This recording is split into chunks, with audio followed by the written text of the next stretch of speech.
Bonjour à tous, bienvenue sur le cours de C++ pour deux séances, donc deux parties, même si elles ne n'auront pas le même titre, sur la programmation asynchrone, hein, c'est ce que je vous avais annoncé dans la séance précédente, même si j'étais pas sûr à 100% d'aborder ça tout de suite, mais c'est bien ce que nous allons faire dès maintenant. La première vidéo, comme ça, en plus vous saurez déjà ce qui vous attend pour la prochaine vidéo. Donc dans cette première vidéo, première partie, nous allons parler des threads. Donc c'est une première partie de ce que nous allons voir sur la programmation asynchrone. On va regarder un petit peu à quoi ça sert, voir un peu leur utilité et leur mise en pratique ici en C++ et en programmation de manière générale. Et en seconde partie, on parlera plutôt des promesses et des futures, donc des futures, parce qu'il n'y a pas vraiment de... Je ne sais pas vraiment comment on peut traduire ça, comment on peut localiser ça en français, mais c'est le terme future qui est important. Et on verra également comment ça s'utilise, donc toujours rattaché à de la programmation asynchrone, hein, c'est ça qui est important. Comme ça, on aura vu beaucoup de choses avec ces deux vidéos sur le sujet pour programmer de manière asynchrone en C++. Alors, comme on parle de programmation asynchrone, déjà, ce qui est bien, parce que vous n'avez pas forcément programmé dans d'autres langages et pas forcément suivi d'autres cours de la chaîne où j'ai pu aborder le sujet, mais on parle de programmation asynchrone lorsqu'on veut exécuter des tâches, en tout cas effectuer des traitements de manière parallèle. Par exemple, plutôt que de traiter les choses de manière séquentielle comme cela va être fait dans un programme au départ, c'est-à-dire qu'ici on est dans un programme avec un thread principal, donc c'est le thread ici qui est exécuté, où on va exécuter les tâches dans l'ordre. Je vais mettre ça ici, et ensuite on va avoir ça, traitement séquentiel classique.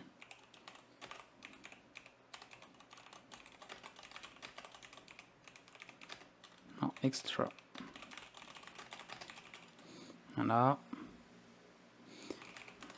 On compile, et vous voyez que les tâches vont être exécutées dans l'ordre des instructions par rapport au programme, à moins qu'il y ait des sauts bien sûr vers des appels de fonctions, des structures conditionnelles ou des boucles, que sais-je, mais on va avoir un programme qui est exécuté de manière séquentielle, et on a un thread qui s'exécute, donc ce qu'on appelle en fait un fil d'exécution, il faut vraiment le définir comme tel, qui va réaliser donc sa tâche. Voilà. On a un fil d'exécution qui doit exécuter un traitement, donc le thread principal de notre programme, et bien, il va lire traiter les instructions une à une après la compilation, il va donc gérer l'affichage de ceci sur la console, ensuite cela, et ainsi de suite jusqu'à terminer le programme. Bref, il suit toutes les choses de manière séquentielle, pas de problème. Le principe de la programmation asynchrone va être de pouvoir paralléliser certains traitements, de se dire finalement, on ne va pas attendre que ce traitement se fasse avant celui-ci, mais on va faire en parallèle ces deux affichages, et après les deux fils d'exécution en parallèle vont gérer chacun leur tâche à leur manière, de manière indépendante. Après, bien sûr, on pourrait créer des dépendances d'une tâche à l'autre, mais ça, c'est encore autre chose. Mais sinon, par défaut, si on a des tâches totalement indépendantes, des fils d'exécution totalement indépendants, on pourra le traiter tel qu'il est. On va voir un exemple un peu plus concret, pour le coup, en termes de programmation asynchrone, et surtout de voir dans le cas où nous n'en avons pas. Puisqu'on dit on ne va pas changer finalement l'ordre des choses, et on ne pourrait pas avoir de traitement parallèle. On va se fabriquer une petite fonction. Pareil, je pars toujours sur des exemples les plus simples possibles pour que ce soit assez clair. Hop.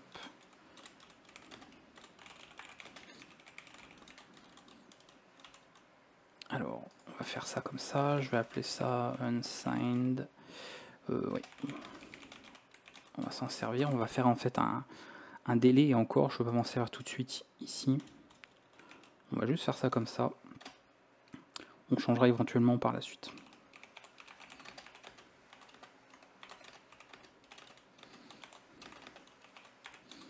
Ok. Name. Comment j'affiche ça? On va afficher le compteur. Ça ira très bien. Classique, un petit compteur, enfin une boucle en fait qui va itérer, afficher visiblement un nom que l'on passe ici en paramètre de la fonction, et ensuite la valeur du compteur, et on verra un peu ce que ça nous donne. On va traiter les choses comme on le ferait en temps normal.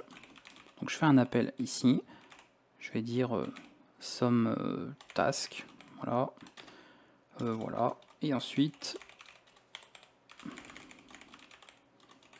on a ça. On va compiler avec cet exemple qui est évidemment très simple, mais qui va permettre de bien illustrer par la suite l'utilisation des threads comme on va le voir.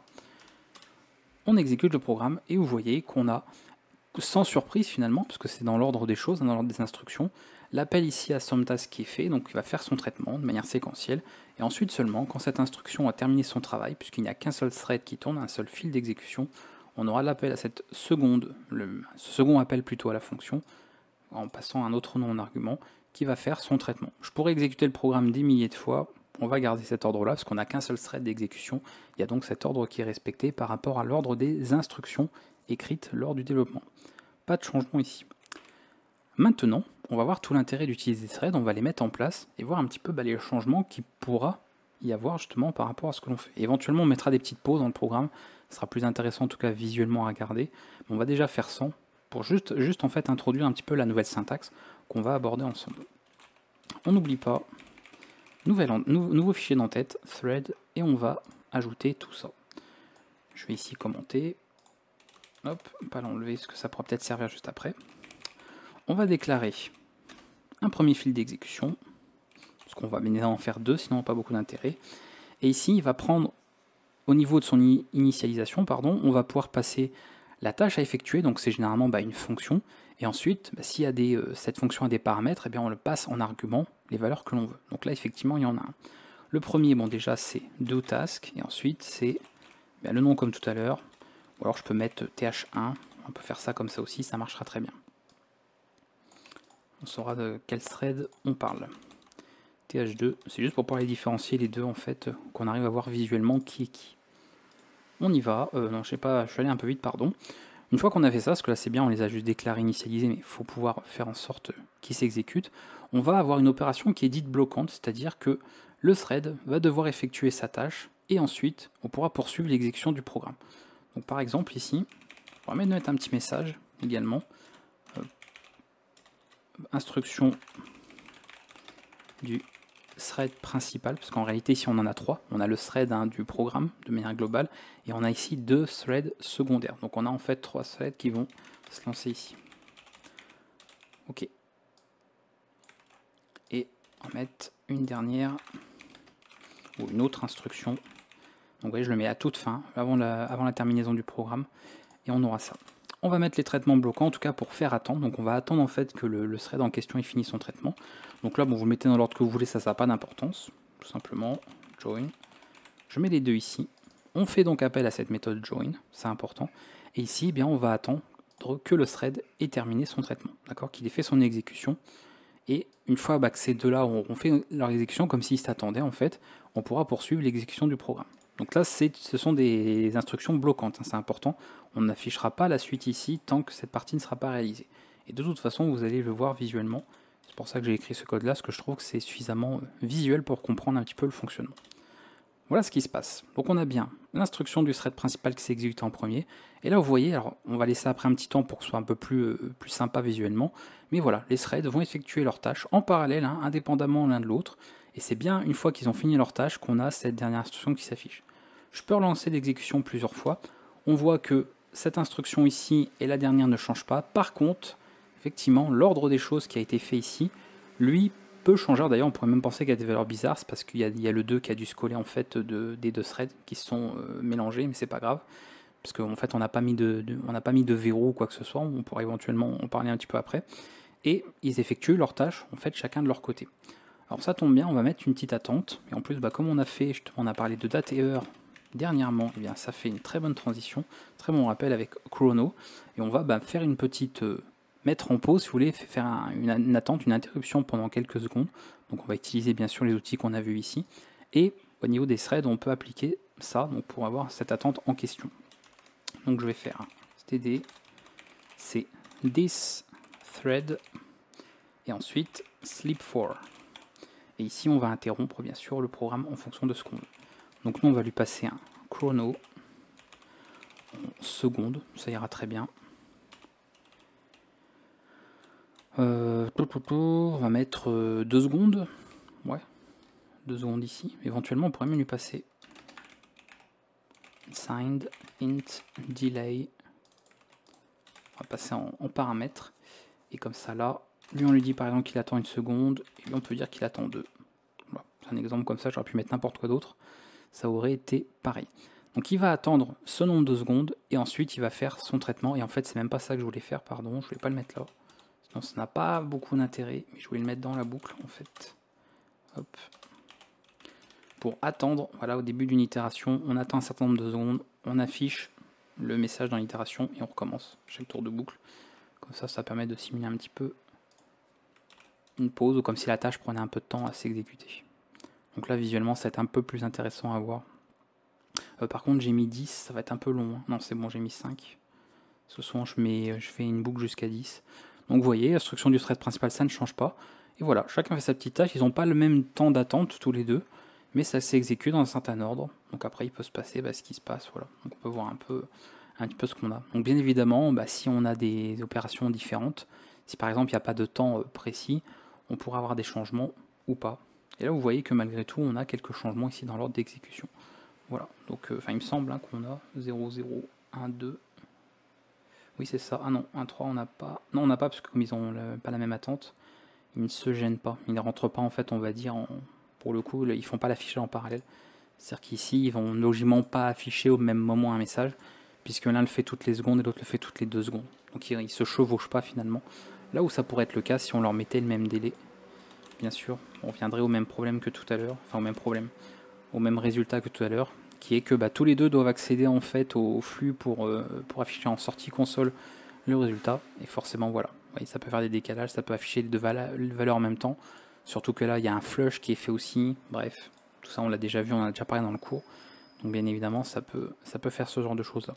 Donc ça fonctionne très bien, on peut faire comme ça des tâches en parallèle, pour avoir en fait tout ce que l'on veut. Donc si vous savez que dans votre programme vous avez 2 tâches qui peuvent être faites comme ça de manière indépendante, et on n'a pas forcément besoin d'attendre que la première se fasse pour la seconde, vous pourrez utiliser ce genre de syntaxe et écrire votre code de cette manière-là. Maintenant si par exemple le fil d'exécution 2 a besoin du résultat qu'est censé en fait produire le thread d'exécution 1, bien évidemment il faudra que l'un attende l'autre, que l'un utilise le résultat de l'autre. Donc là on pourra avoir besoin peut-être de faire en sorte de créer cette dépendance là, voire même d'avoir des verrous, c'est-à-dire ici par exemple de se dire, comme lui doit afficher son message, il va verrouiller en fait, voilà le traitement, on va avoir un traitement critique, pour dire c'est moi qui ai la priorité, j'affiche mon message, et ensuite je débloque le verrou, et maintenant c'est bon, c'est libre, tu peux afficher quelque chose si tu as envie, s'il y a un autre fil d'exécution qui doit le faire. Donc on peut gérer comme ça différentes tâches si on veut aussi. Donc vous avez un petit peu tout en tout cas ce qui est possible. Alors on a quelques outils concernant les threads, je vais aller assez vite parce que c'est pas pareil, il faudrait des exemples beaucoup plus développés pour ça, pour que ce soit très utile, mais si vous avez besoin de récupérer l'identifiant, donc si on est par exemple sur un thread en question, vous avez une fonction getID, voilà, donc c'est un identifiant généralement sous forme hexadécimale, je dis pas de bêtises, qui permet d'avoir l'identifiant du fil d'exécution qui est en cours, donc vous pouvez vérifier ça. On a vu join, on peut également bien évidemment vérifier si un fil d'exécution est joignable, d'une certaine manière. Donc on a en fait une fonction joinable qui renvoie un booléen qu'on peut utiliser si on veut tester en fait par rapport à ça. On peut inverser également la responsabilité qu'ils ont, c'est-à-dire le fil d'exécution qu'ils ont à faire. Si on veut par exemple que le thread numéro 2 fasse la tâche du thread numéro 1 et inversement, voilà, vous faites, si je reprends l'exemple que j'ai, je pourrais faire quelque chose comme ça. On a déjà vu un peu ce format de toute façon avec d'autres outils du C++. Donc ça fonctionne très bien. On peut faire ça comme ça ici au niveau du langage. Voilà, vous avez des possibilités comme ça. Et enfin, autre cas, même si je ne montrerai pas un exemple, mais qui est bien à connaître aussi, c'est la fonction suivante qui va vous permettre en fait de retirer, si vous voulez, enfin c'est pas forcément retirer la responsabilité, mais c'est plus qu'on va en fait séparer le fil d'exécution de l'objet. Vous savez, quand ici on déclare en fait un objet, okay, on a un objet de type stdthread, il a la responsabilité finalement de l'exécution, d'accord, du fil d'exécution, c'est lui qui en a la charge, mais vous pouvez séparer l'un et l'autre. C'est-à-dire détacher finalement le fil d'exécution qui est en train d'être fait de ce thread-là. Donc ça serait notamment éventuellement fait ici. On fait un appel ici, donc il faudrait passer le thread bien évidemment, on le détache, ce qui fait que le fil d'exécution va vivre sa vie, le thread ne va pas pour autant disparaître, c'est juste que cet objet en fait va se libérer, l'objet sur lequel on aura fait le détachement, va se libérer finalement de la tâche qu'il a à faire. Voilà. Donc ça va se poursuivre indépendamment, et bien sûr quand tout est terminé, quand l'exécution est terminée, les ressources seront libérées, etc. Il n'y aura pas de problème. Voilà. Donc c'est une possibilité, ça peut être utile éventuellement, mais ça c'est pareil, il faudra mettre en pratique sur des projets concrets, des vrais projets, pour vous envoyer l'utilité, parce que donner des exemples comme ça avec si peu de code, on va pas aller bien loin et vous n'aurez pas forcément compris l'utilité pour autant de ce type de manœuvre avec les fils d'exécution. Mais voilà, il y a cet outil là qui fonctionne bien également pour les threads en C++. Bon, je pense que c'est bon, je vous ai dit tout ce que je voulais vous dire par rapport à ça. Donc normalement, vous avez bien compris, hein, pour les threads, on va vraiment pouvoir paralyser du code. Hein. Donc on a vraiment la mémoire, tout ce qui est mémoire virtuelle, hein, du programme. Je vous renvoie éventuellement la vidéo d'architecture sur la mémoire virtuelle, hein, où j'ai bien détaillé tous les aspects théoriques autour de tout ça. Donc elle va être partagée, évidemment, entre tous les fils d'exécution. Mais après, ils ont chacun leur pile. Hein. Voilà, leur pile d'appel, c'est chacun la sienne. Donc ils gèrent après les choses de leur côté de manière indépendante. Donc ça, il faut bien le comprendre par rapport à tout ce que nous avons vu.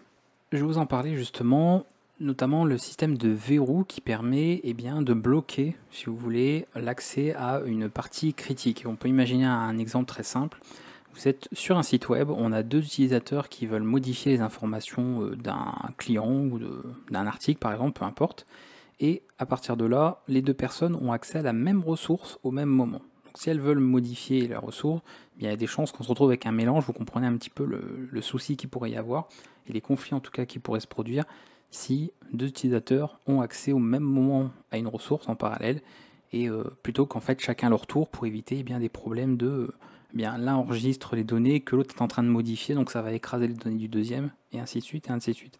Pour ça, on peut mettre en place un mécanisme de verrou, c'est ce que je vous ai suggéré tout à l'heure. On va parler notamment de mutex. Alors on a d'autres mécanismes comme les sémaphores aussi, mais nous ici on va parler de mutex et vous allez voir que ça ira très très bien par rapport à ce que je vais vous montrer dans la vidéo.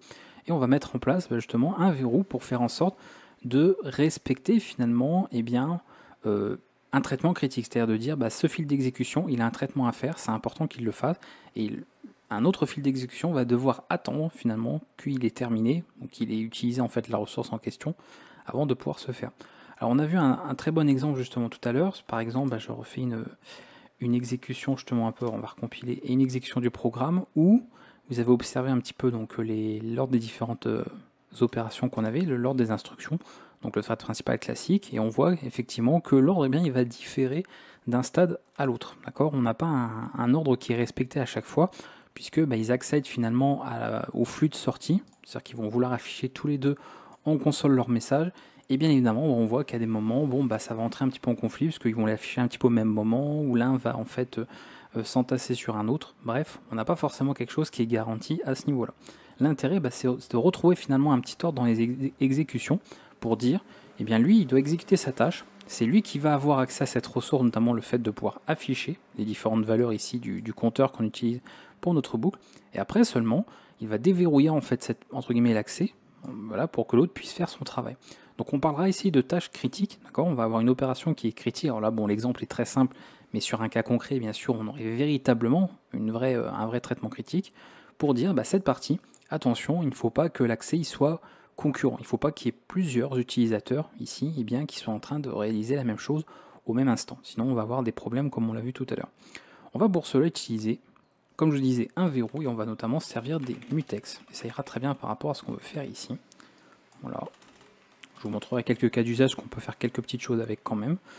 On va le créer ici. Passer là. Je vais l'appeler mu. Et on le passera en référence avec la fonction. Voilà, je vais le repasser là. Évidemment ici, passage par référence, même double référence. Oui. Ok, et je veux voilà, bloquer ici. Donc on a le verrou qui est disponible, et on va pouvoir verrouiller, donc faire un lock tout simplement, avant l'opération critique, et ensuite une fois qu'elle est terminée, on peut déverrouiller pour laisser libre en fait l'accès évidemment à la ressource. Donc là on verrouille, voilà, ça c'est l'opération critique, d'accord, c'est ce qui le simule en tout cas, et ensuite une fois que c'est terminé, on peut libérer, on peut déverrouiller le tout, il n'y aura plus de verrou. D'accord, donc ils n'auront pas un accès possible en même temps, en tout cas à l'opération qu'on veut réaliser. Ça, je vais l'enlever parce que je pense pas qu'on réécrira maintenant. On va compiler le programme et là, bien évidemment, sauf si j'ai fait une bêtise dans le code, mais normalement c'est bon. On va avoir, alors j'ai fait une bêtise, comment ça, oui. Pas grave, c'est juste un passage que j'utilise stdref. Hop, juste par référence pour éviter les copies, bien évidemment. On va pouvoir respecter, cette fois-ci avoir un ordre qui est suivi. Donc vous voyez, lui il a verrouillé, il fait son traitement, voilà, son exécution tranquille, il libère ensuite, et c'est le deuxième thread, le deuxième fil d'exécution qui effectue son traitement. Donc là, je pourrais relancer le programme, dans tous les cas, à moins bien sûr qu'il y ait une erreur, mais là, bon, pas avec le code que j'ai noté ici, eh bien, on aura toujours le même ordre qui sera respecté. Impossible ici que le thread numéro 2 fasse sa tâche en parallèle du thread numéro 1. Donc ça, c'est si on a besoin de respecter un ordre, bien évidemment. Si vous avez des tâches, en revanche, qui, comme je vous disais, qui sont complètement indépendantes, qui ne peuvent pas entrer en conflit, en concurrence les unes des autres, il n'y a aucun problème que ce soit exécuté totalement en parallèle, de manière indépendante. Mais s'il y a un ordre à respecter, eh bien c'est dans ce cas-là où l'utilisation de verrous aura son importance dans les programmes que vous écrirez.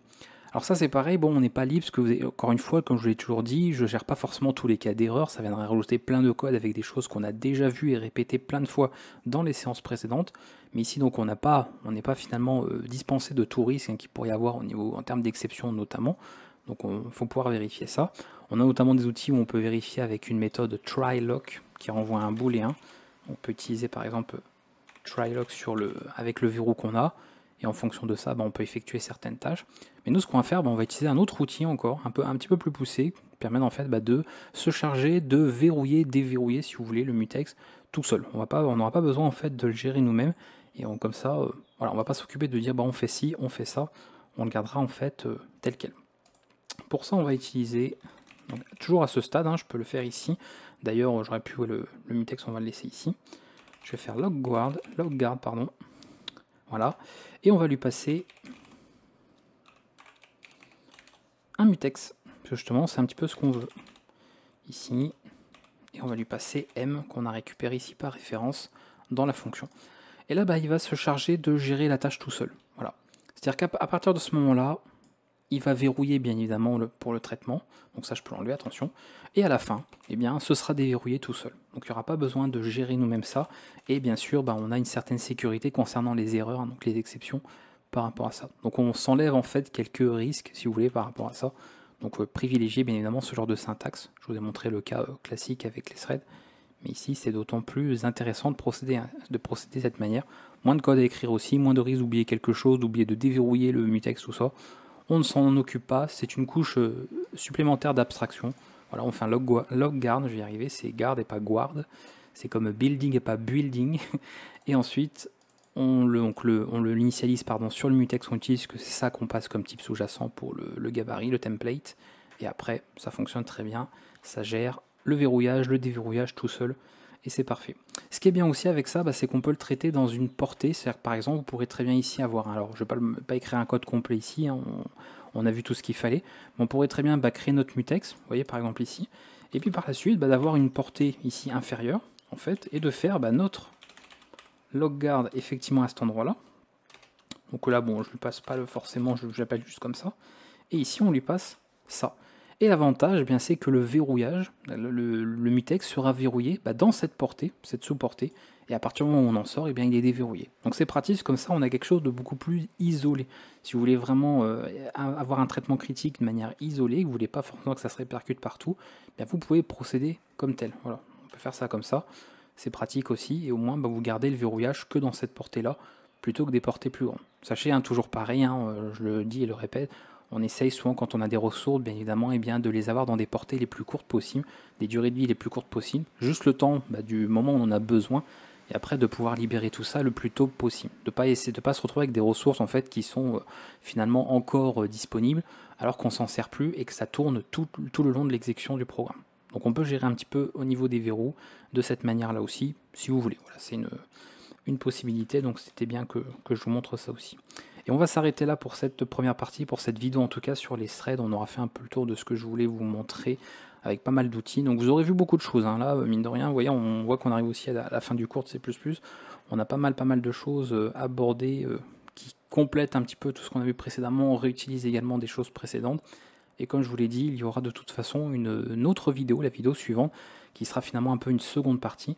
On va aller encore un peu plus loin, on va servir un petit peu des threads, mais autrement, on verra également d'autres couches d'abstraction, on verra un petit peu tout ça, c'est bien pratique, et notamment pour aborder deux concepts importants que sont les promesses et les futurs, donc les futures, et on verra tout ça un peu plus en détail dans la vidéo prochaine. A bientôt.